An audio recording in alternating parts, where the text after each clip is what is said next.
A marvelous weekend to all of you sports fans. Welcome to the final episode. Sakit sabihin, but it is the final episode of Tibay at Tatag. Mas pinalakas na Pilipinas sa 33rd Southeast Asian Games updates, powered by Arena Plus Sportsbook and brought to you by Signal TV, official broadcaster of Thailand 2025. Ako po si Jot Sulit alongside my partner Cheska Liton Calaw. Hello, Cheska. Hi, Jot. I can't believe this is the last day. Ha, ang bilis, grabe. Oh my gosh. Good day to all of you guys who have been with us throughout the span of the 2025 SEA Games. Grabe talaga mga ipinakita ng ating mga atleta on the regional stage. Absolutely. And, because this is the finale, we prepared something special that every Filipino sports fan can truly enjoy. And to help us complete this task, we will be joined later by our correspondents in Thailand, fresh from their grueling but rewarding tour of duty. Well, with that said, unahin na nating silipin. Siyempre, yung ating 33rd SEA Games medal tally, titingnan natin to one last time. And this one is as of 11:30 a.m. Host nation, Thailand stands tall with 232 gold medals, 154 silvers, and 106 bronzes for just below 500 medals in total. At number 2 is Indonesia with 91 golds, 111 silvers, and 129 bronzes. Coming in at third is Vietnam with 86 golds, 79 silvers, and 110 bronzes. Malaysia climbed up to fourth place with 56 gold medals, 57 silvers, and 116 bronzes. Bumagsak naman ang Singapore to the fifth spot with 52 golds, 60 silvers, and 86 bronzes. And our Philippines looks to end up as number 6 with 50 gold, 73 silvers, at meron din tayo 53 bronzes. Myanmar, Laos, Brunei, and Timor-Leste complete the bottom 4. The Philippines got 50 gold medals from the Southeast Asian Games, the 33rd edition of it. While yung initial target natin, Cheska, of 60, unfortunately, hindi naabot. We're still very, very proud kasi ang dami rin naman talaga nangyari. We have to say, there were a lot of questionable and may mga unfortunate instances din nangyari in Thailand. And to think there were protests. Yes. There were, recounts.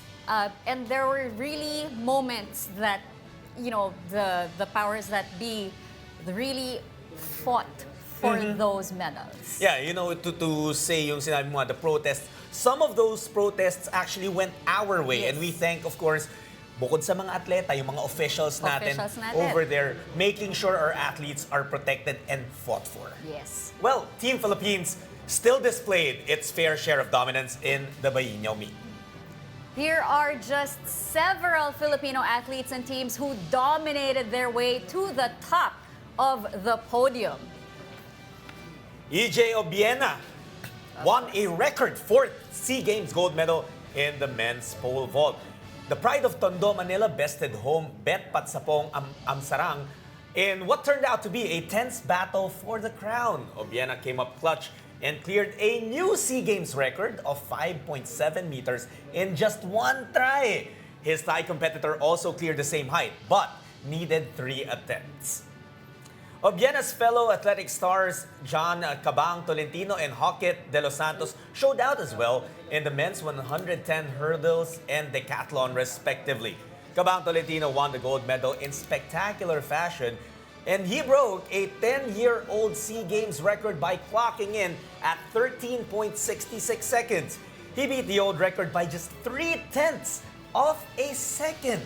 Now, the Olympian, who was unable to finish his parents' stint due to injury, was even nursing an injury. Injured pa siya in the SEA Games competition, kaya mas napasarap, mas sweet yung kanyang panalo in that event.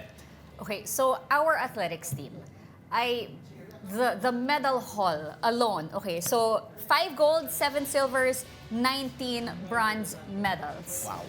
And we had 61 athletes in this particular event, in this particular team. We also got golds from Jose Dorania, men's 800 meter, Naomi Cesar, 800 meter also, gold, and Bernalyn Bejoy won the bronze in that event along with Naomi. So 1 and 3 tayo sa Pilipinas dyan.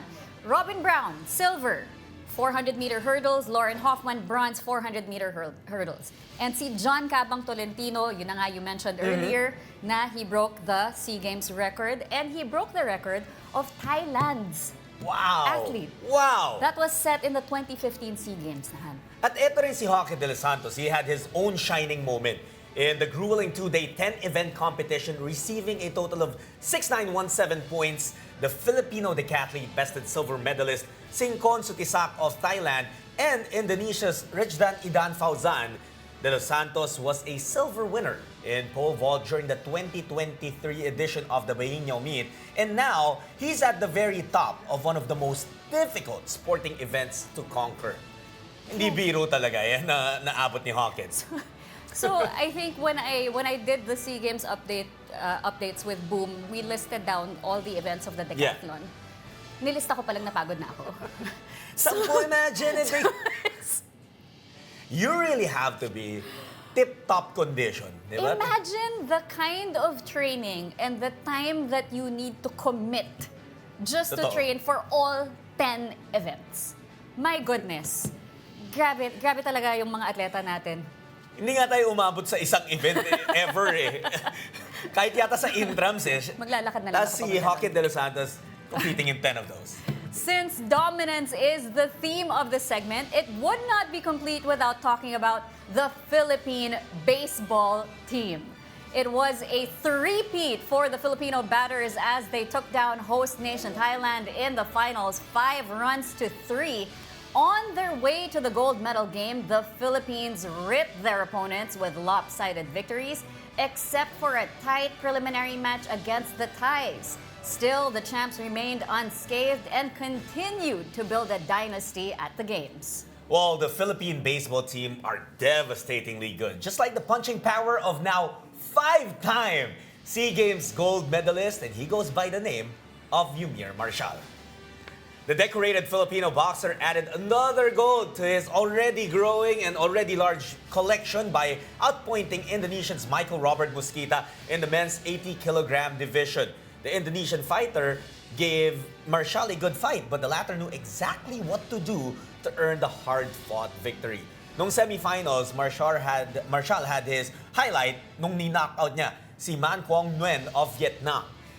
Speaking of knockout wins, Filipino martial artist LJ Yasay stopped his Malaysian opponent to win the gold in the Muay Thai men's 50 kilograms. Yasay finished off Insyad Rumijam of Malaysia, opting not to leave the result in the hands of the judges. The 21-year-old Yasay had an impressive title run, defeating fellow youngster Chembone of Lao in the quarterfinals before silencing home bet Chalong Chai Minindi in the semis. You know what, Cheska? Every time, it's not just in Thailand. Kahit sino pa ang tanungin mo, it's always sweet to get a win over the host nation. Because they have home court that's their home advantage, turf, eh. which is an understatement of an advantage. Pero, you know, it's always sweet to kind of silence Yes. the crowd. That's sports. And our Philippine boxing contingent, they finished with 1 gold, 3 silvers. Yung 3 silvers na yun, that was from Ira Villegas, J. Brian Baricuatro, and Flint Hara. And we also got 6 bronzes. And there was a time in Yumir Marshall's career that it was a question mark whether or not he'll still compete in these competitions for the Philippines because he had a pro stint. But we're so happy that Yumir continues to bag medals for the Philippines. Now let's move on to the big one from late last night. Gilas Pilipinas overcoming a double-digit deficit and again, an understated home court advantage to beat Thailand in the men's 5-on-5 basketball.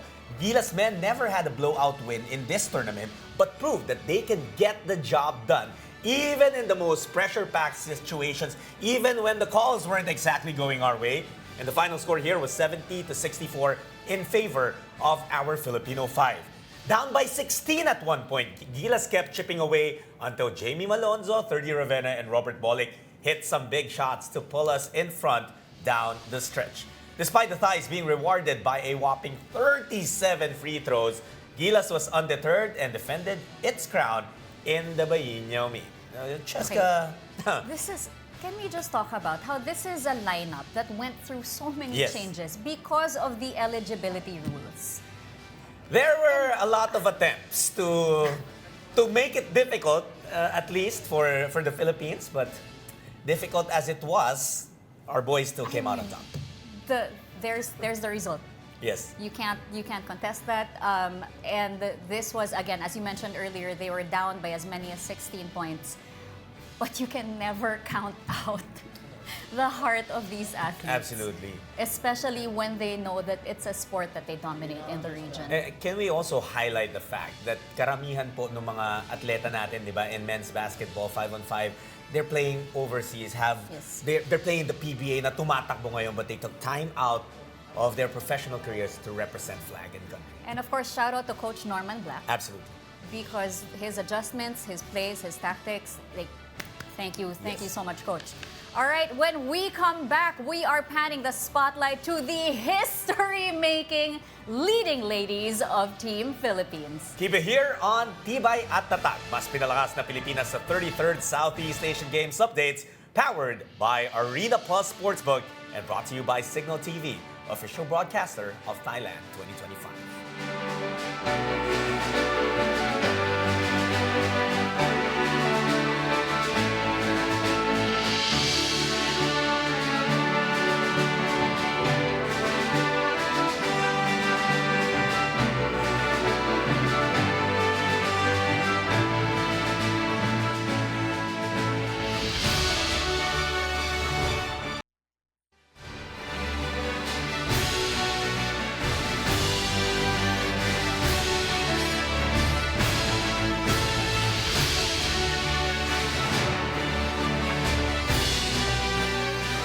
Still watching Tibay at Tatag, mas pinalakas na Pilipinas sa 33rd Southeast Asian Games updates powered by Arena Plus Sportsbook and brought to you by Signal TV, official broadcaster of Thailand 2025.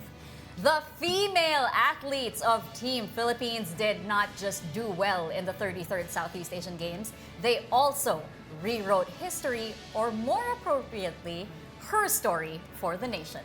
Kicking off this historic run was Filipina tanker Kayla Sanchez. For the first time in 16 years, the Philippine swimming team ended their SEA Games campaign with more than just 2 gold medals. And that's all thanks to Sanchez. The Olympian had a personal medal haul of 3 golds, 9 silvers, and 2 bronzes. And she first won the top prize in the 100-meter freestyle relay along with Heather White, Shandy Chua, and Chloe Isleta. Sanchez's second gold medal came in individual 100-meter freestyle, followed up by another first-place finish in the 100-meter backstroke. Hat trick complete, and salute to you, Kayla Sanchez. Now, arguably the biggest history maker in the 33rd edition of the biennial meet, the Filipinas.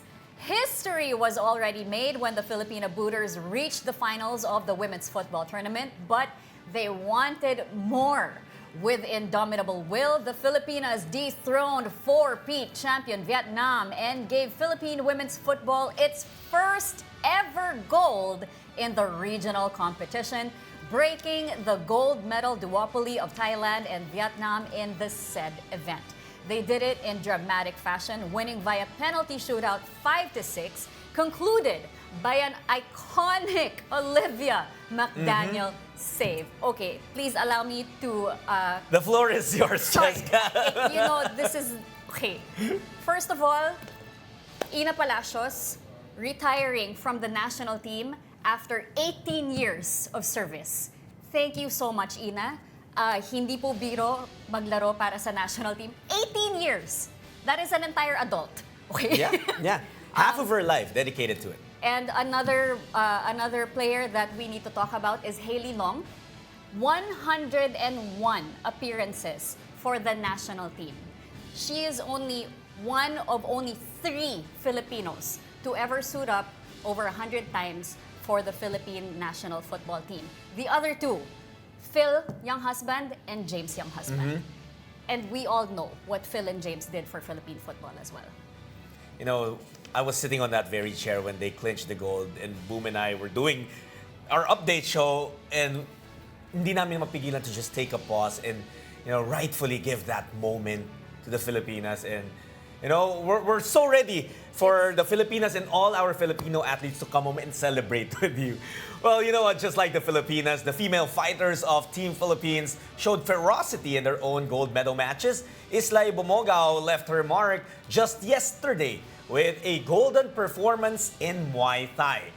Much has been said about Thailand's alleged unfair judging in combat sports to favor the home bets, and competing in a national sport of the host nation, one could expect a tough climb battling it out.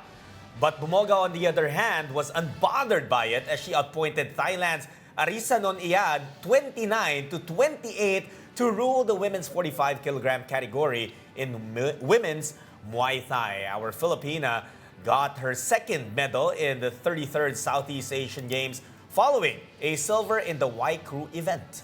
Another Filipina martial artist made waves in Thailand, namely kickboxer Zaira Bonas.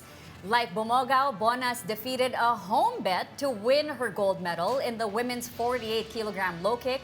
Bonas outdueled her Thai adversary Jantakarn Manoban 2-1 in the finals. She had a tough road to the gold medal as she grinded out another 2-1 victory against Vietnam's Bui Tin Nien Ni in the penultimate round. When her hand was raised, Bonas asked in jest, "Maganda ba ako?" The answer is yes. Of course. Well, it's incredible. The rise of Filipino athletes and Filipina athletes, it's been undeniable over the last few years. It's been very, very clear.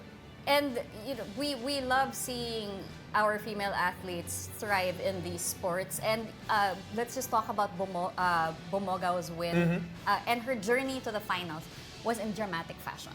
Yes. Because she advanced to the final after her semifinal opponent from Vietnam forfeited the match. She was in the lead 2 rounds. After 2 rounds, she was already in the lead. The judges gave her a lead of 20-18. And then Vietnam threw a water bottle in the ring and left. Wow. That's how dominant Islay was in the competition.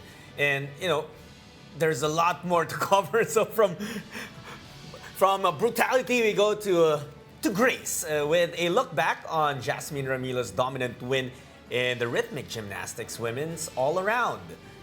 Ramilo left no doubt on who deserved the gold medal after registering a score of 102.180. The Filipino-Italian was heads above the competition as she bested silver winner Nikela Angela Young of Singapore, who scored 101.490 points.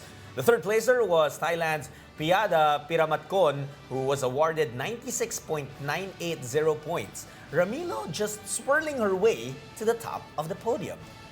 That was truly a beautiful moment, and our next item features probably the cutest gold medalist of Team Philippines in the Southeast Asian Games. Maisel Alegado delivered a gold medal for Team Philippines in women's skateboarding at the tender age of 11. Alegado scored 79.72 points to claim top honors and become Team Philippines' youngest gold medalist in the SEA Games. Her compatriot Elizabeth Amador copped the silver with 72.03 points. Amador is also just 11 years old. Okay, so wait, we had them on my show, Maisel and Elizabeth. Please note, both of them were part of the Philippine national champions in Park in just last year. So Maisel was a national champion at 10 years old. Elizabeth placed second, also at 10 years old. And Maisel was also part of the Asian Games in 2023, Jut. 2023. At 10 years old, you're at the top of your nation. At 11 years old, you're at the top of the region. I mean, we've seen of course skateboarders thrive for the Philippines, and now we're seeing the future. Absolutely, and future definitely looks bright for these two, and we can't wait to see what else is in store for our two young skateboarders. Now on to Another big game last night in basketball. Gilas Pilipinas women reclaim SEA Games glory with a hard-fought win over host nation Thailand. Gilas Pilipinas women had a tight battle against the home bets in the women's 5-on-5 final, but still, the Filipino Hoopers found a way to eke out a 73-70 victory for the gold medal.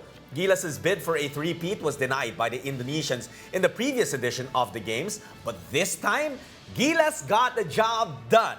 April Bernardino led the Philippines as she usually does with 19 points and 12 rebounds and 3 steals. Walang kakupas-kupas, while two-time UAAP MVP Casey De La Rosa had 17 points, 16 boards, and a crucial block that sealed the win.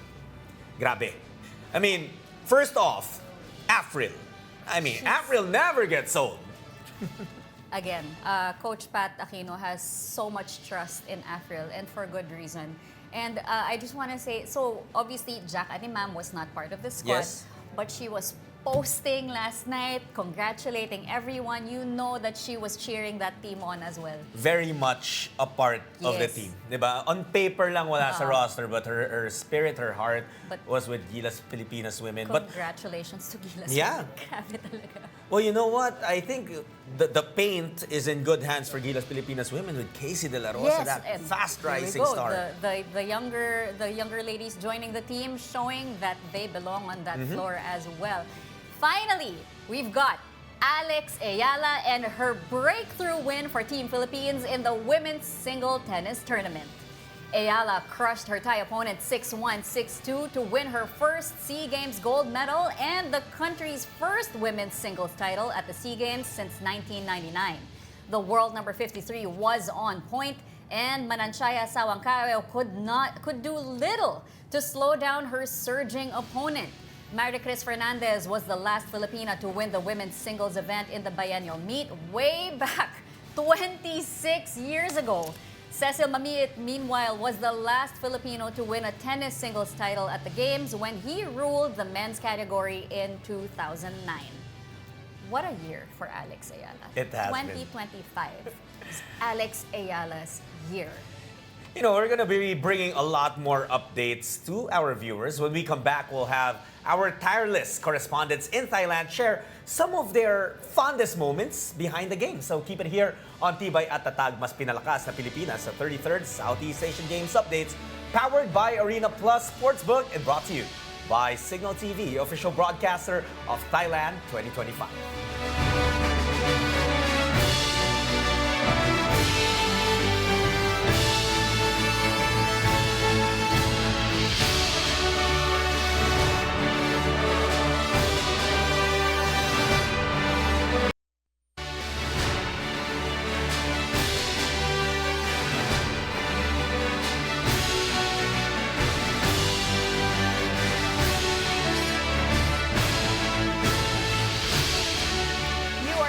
Watching Tibay at Tatag, mas pinalakas na Pilipinas sa 33rd Southeast Asian Games updates, powered by Arena Plus Sportsbook and brought to you by Signal TV, official broadcaster of Thailand 2025.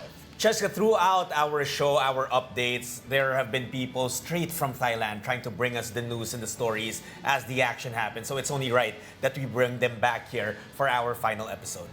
And of course, we do have, if these people get to be around the athletes and talk to them before and after the competition, they are the ones that bring us the stories from there. So now, let's turn over the storytelling to our amazing correspondents in Thailand. First up, we've got Denise Tan. Hello, Denise. What can you tell us about the whole Thailand experience for the SEA Games?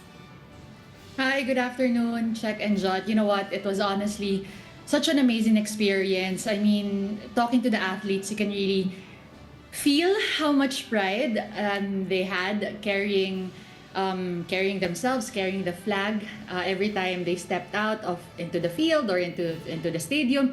Kitang-kita mo dun sa tikas, and the way that they talk, the way that they spoke about their teammates, their sport, and yung kagustuhan nila na manalo. And again, for athletes, it's not just about winning all the time, hindi lang puro medalya. Pero, I mean, atleta to they're wired that way. But it was also about showing their hearts, showing the sacrifice, showing everyone that kaya natin makipagsabayan with the best of the best in the whole Southeast Asian region. And you know, we had a lot of breakthrough moments, young athletes stepping up, ang dami nyo nang binanggit kanina.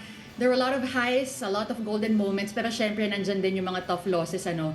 And overall, I think here in the SEA Games, ang ganda ng gauge.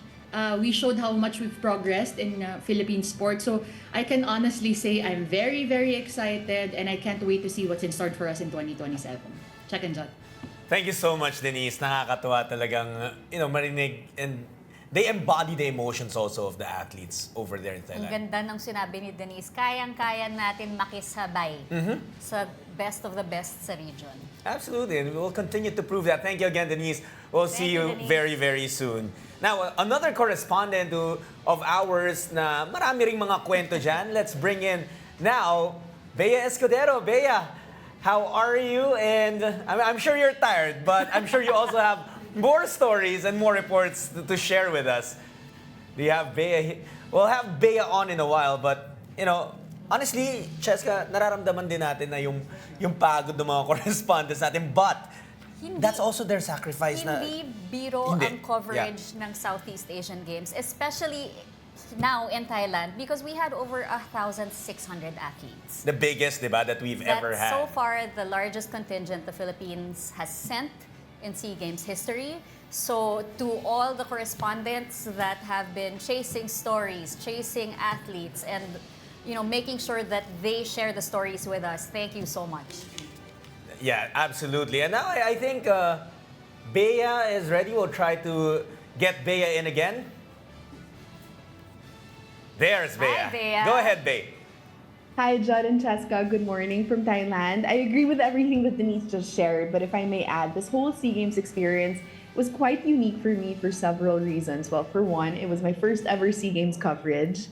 And second, it was also unique because the venues were not easy to get to. They were spread out into different provinces, one being as far as 3 hours away by car. And even here in Bangkok, you need to take a car ride and it might even take you an hour or more. But third, it was also being able to work with new people as well in the broadcast team, like Eliza Valdez, who has done such a great job being able to cover different sports that isn't volleyball, but also a lot of new athletes that have been joining the SEA Games in this edition. It was so special being able to cover the young athletes, share their amazing stories, and even experience different sports as well.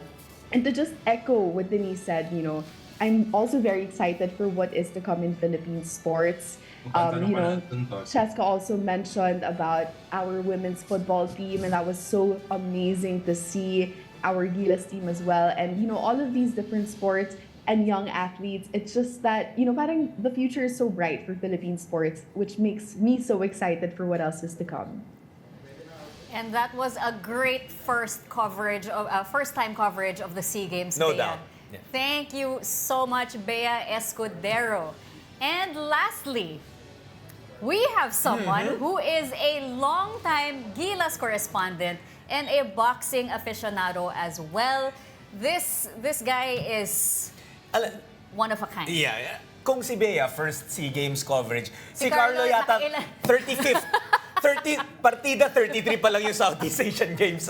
But he's 35th na ni been a Carlo. veteran. And Carlo, I'm sure you have a lot to tell us. Floor is yours, one Carlo. and only Carlo Pamintuan. Hi, Cheska. Hi, Jad. Ako naman, my perspective was, I was able to cover, of course, the top-level sports. You have Gilas Pilipinas and Gilas Women and the boxers as well, where you know that the eyes of the nation are upon you and all the pressure is there to perform because they're expecting nothing less than a gold medal. But I also got to cover the other end of the spectrum. I was able to cover snooker, a sport na wala talagang pumapansin halos sa Pilipinas because we are addicted to 9-ball and 10-ball and pool. But snooker does not get the clout, does not get the love, the attention that it deserves. So this is it for them. This is the top competition for them because they get to share this moment with their fellow athletes, share the spotlight with the bigger sports, the bigger programs. And I'm just so excited for all of these smaller sports from the smaller NSAs to use the momentum that they were able to gain coming from the Southeast Asian Games, coming from the medal that they won, and use it to further their own careers, may it be professionally or back here in the Southeast Asian Games or in the Asian Games if their sport is included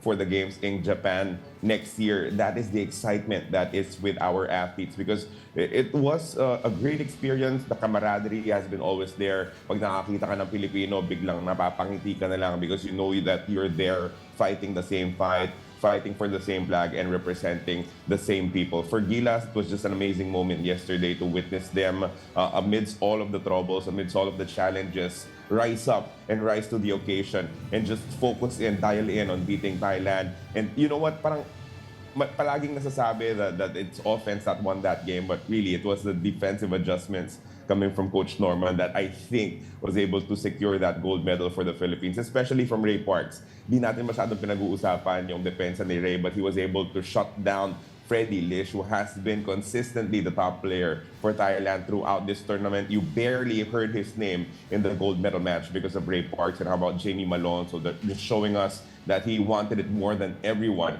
That's why we will go home with the gold in men's and women's basketball. Thank you very much, Carlo. Yeah, definitely, no? Jamie Malonzo, arguably his best game in a Gilas Pilipinas uniform. And well, si Carlo always at the top of his game. So Carlo, maraming salamat. Thank you, Not just for Carlo. this report, but for all the reports and stories you delivered from Thailand. We'll see you very, very soon. And of course, thank you to all our tireless correspondents, producers, cameramen, and the rest of our team there in Thailand. Ang galing nyo po. Yes. Salamat sa lahat ng storya na pinadala nyo sa amin and for bringing us all these amazing stories of Team Philippines. Enjoy kayo sa closing and see you all soon dito sa Manila. Sisiguraduhin namin na pag uwi nyo, meron na nakahandang fruit salad at nakaslice na queso de bola para salo-salo na lang tayo. Imagine, they sacrifice all the gatherings and the festivities of the holiday season just to be out there delivering all the news. Well, syempre, saludo rin sa lahat ng atletang Pilipino na nag-compete. Everyone making us proud. And you can catch all of our athletes and the closing ceremonies later of the 33rd Southeast Asian Games on One Sports, One Sports Plus, RPTV, and on Signal Channel 261, as well as the Pilipinas Live app and the One Sports YouTube channel. You can also support our Filipino athletes by visiting and logging on to our website, arenaplus.ph, for users 21 and above. Check out our community page for other updates as well. And that wraps it up for us here on Tibay at Tatag, mas pinalakas na Pilipinas sa 33rd Southeast Asian Games. Updates powered by Arena Plus Sportsbook. Bring home the win! And thank you for supporting our national athletes at the SEA Games. Maraming salamat sa lahat ng atletang Pilipino. My name is John Sulit. And I'm Cheska Luton-Calao. Thank you for joining us for an entire 2 weeks of sleepless nights, dramatic minutes, and triumphant moments in support of Team Philippines. And as always, Laban Pilipinas! We will see you again next time.